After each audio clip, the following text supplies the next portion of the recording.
Born and raised in Los Angeles, California, on the east side of LA, South Central. Growing up at home, wow, it was no rap yet, so I was listening to like Rick James, Prince, One Way, Confunction, Barcades, and just a lot of R&B. My earliest hip memory was the first hip hop record that came out, which was Rapper's Delight. I was making mixtapes at my high school, and I'll put Rapper's Delight on it, and they was requesting more rap, and I was like, well, there is no more rap. There's just Rapper's Delight. So I had to actually rap on an instrumental record and put it on my mixtape to sell it to them because they wanted more rap. So that's how I became a rapper. When I made the mixtapes, I sold a lot more because my rap was on there, and it was like, wow. And then some more songs came out of New York, like Super Rhymes and things like that, and I started making more and more and more. And I became like a high school superstar. So I always wanted to make a real record when I was in high school, so eventually I made it to that point where I can do that. My next level was going to join Uncle Jamm's Army, who had a big following. So I knew if I joined Uncle Jamm's Army, I can get a following as well, and I'll have enough people to buy a record when I made one. So yeah, sure. It worked out really good. Well, I wanted to be Prince and Kraftwerk mixed together, so my style was like a Prince vocals with Kraftwerk beat, and that's how I started making music with that style. Along with African Melodic, Soul Sonic Force, Planet Rock, and Twilight 22s, Electro Kingdom, so all that kind of morphed me into doing what I'm doing. Nationally, I think Mixmaster Spade never got known nationally, rest in peace. And this is a lot of local guys that was making records at that time that never went national, but they were all, you know, LA rap stars. I mean, we had a lot going on the West Coast. Uncle Jamm's Army was huge, but there was a lot of other organizations that started making records, like Wrecking Crew did some, and LA Dream Team, and a lot of guys from those crews started making records, and a lot of guys who used to come to the dances were making their own things, but they never really did a lot of stuff. I can't remember all their names. I just remember Mixmaster Spade was one of my favorite guys back in the day who made his own mixtapes, and I liked them a lot. I got my name way before I started making music. I got my name in junior high school when I used to idolize Rudolph Valentino. He was an actor way back in the black and white days when there was no sound. It was just black and white movies with the words at the bottom. But he did a movie called The Sheik, where he was Egyptian.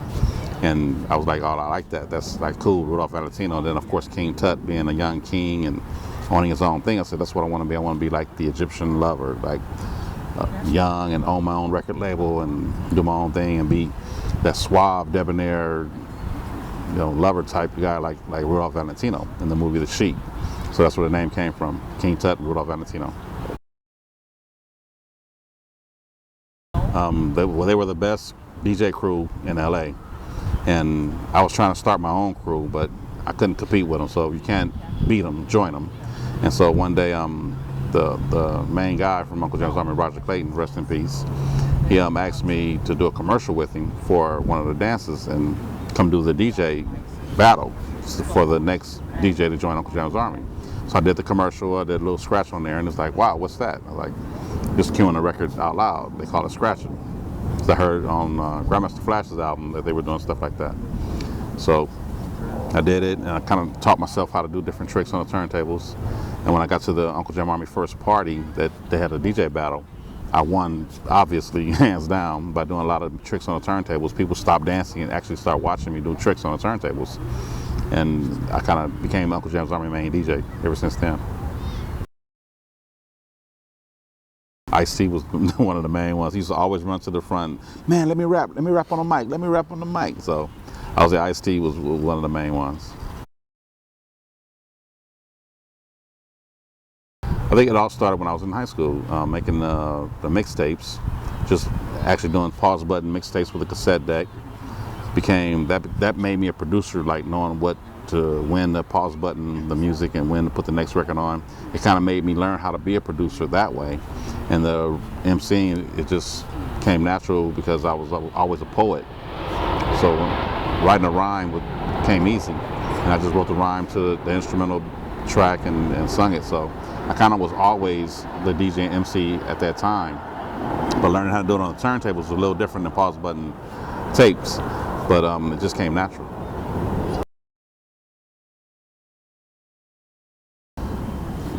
Same thing, back in school, selling my own mixtapes. I saw how much money I made by selling my own mixtapes. Why would I need somebody else to sell it for me when I could do it myself? And I wasn't looking to sell 1 million records, you know. It just happened by accident. I was just hoping to sell to my friends, like maybe 500 would be cool. But when the distributors started calling me and ordering 500 each store, then it was like, oh wow, okay, this is big. So I had to start a company and hire more people to get into the company and handle the phone calls and handle the orders and then hire an accountant, and we went from there. So it kind of grew legs and walked on its own. And I just watched the whole thing happen. It's like, okay, this is getting bigger and bigger and bigger. And it was getting better and better and better. And the money that was coming in, I wasn't always, you know, I wasn't looking for the Rolls Royces and all this kind of stuff. I was just a young guy. Said, okay, I'm gonna turn the money around and help these people come up too, because they're working for me. So, you know, I gave them salaries and we all just kind of came up.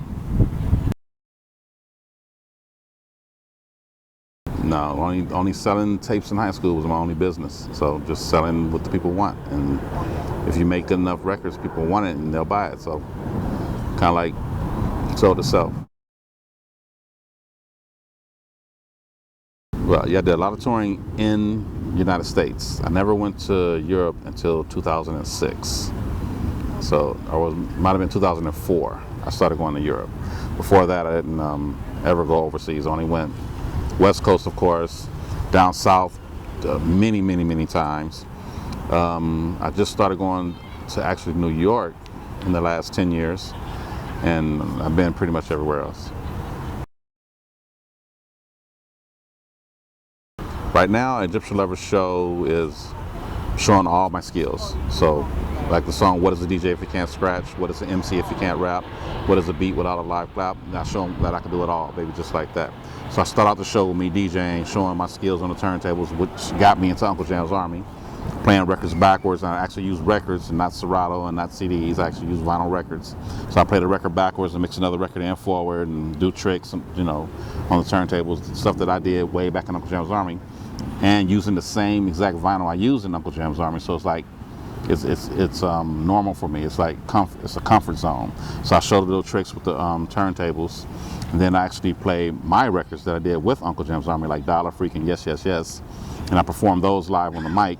And then I play the 808 drum machine, and I show the crowd the drum machine. I show them the beats and do different things. A lot of people never even seen the drum machine before.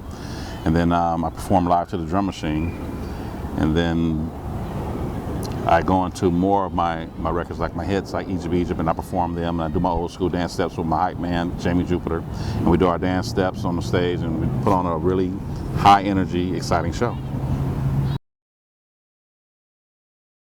Okay, Jamie JUPITOR was actually me and my friend Gerald Brown.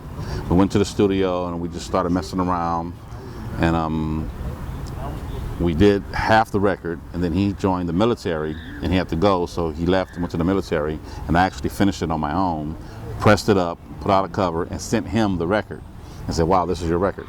And so he got it and was like, wow, it sounds totally different than how we did it. So I kind of like did most of it on my own, but he started it out with me, so I put it under his name, and it was cool. And then at a dance when I was DJing with Uncle Jamm's Army, a guy walked up to me and gave me a record to play, a little 45, and I played it. I'm like, oh, that's tight. Who was that guy right there? And he was like, me. So that was RODNEY. I liked his voice then. He joined my crew as a keyboard player, and then eventually we went to the studio and he made his own record. And then I had friends that used to work for me at Egyptian Empire Records. I did an album with them, 2 o'clock, and then friends of friends came in, and that's how we produced those records.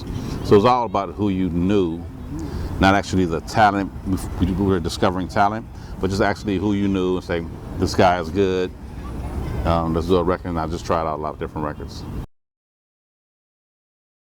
Joe Cooley, we saw him at a car show DJing, and me and one of my friends heard him, and my friend suggested maybe we should get him the DJ for Rodney O, and that'll be like a complete package. So he was a bad scratcher, he was doing some incredible scratching. So we hired Joe Cooley to perform and record some stuff with Rodney O, and it became a really good connection, really good team. His Majesty were friends with I think it was Rodney O. They were friends with Rodney O, and he pulled them in and said they were really good. And we just gave them the money to go into the studio and do what they can do. That was also friends of friends like Joe Cooley and General Jeff and Rodney O. That was a friend of mine who was in Uncle Jamm's army. He used to pass out flyers. His actual name is Little Egypt. And another friend of mine named Bobcat, who used to produce LL Cool J, he came in and produced Little Egypt, and then I produced the other side of it. But there was a girl named Little Egypt that made records way back in the early days. She was a belly dancer. So we went with Lover 2 instead of Little Egypt on the album cover. 2 O'Clock were the guys that worked for me. And they met another singer. So the producer and the singer actually made a record together, and we called it 2 O'Clock. T and Josie, those were friends of mine that I met in Uncle Jamm's army, and man, they were a bad group, but they just never got their due. I think they were ahead of their time as well. 2 O'Clock, they were all ahead of their time, and they just never got the props they deserved.